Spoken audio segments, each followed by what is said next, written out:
আমি বলছি, ভয় করো না মাগো। ওই দেখা যায় মরা নদীর সোতা। চোর কাটাতে মাঠ রয়েছে ঢেকে, মাঝখানেতে পথ গিয়েছে বেঁকে।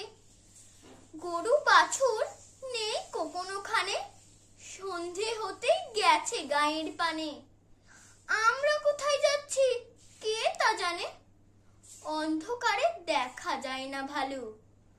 তুমি যেন বললে আমায় ডেকে, দিঘির ধারে ওই যে কিসের আলো। এমন সময় হারে রে রে রে রে, ওই যে কারা আসতেছে ডাকছে রে। তুমি ভয় পালকিতে এক কোণে ঠাকুর দেবতা স্মরণ করছো মনে। বেয়ারাগুলো পাশের কাটা বনে পালকি ছেড়ে কাঁপছে থরো থরো। আমি যেন তোমায় বলছি ডেকে,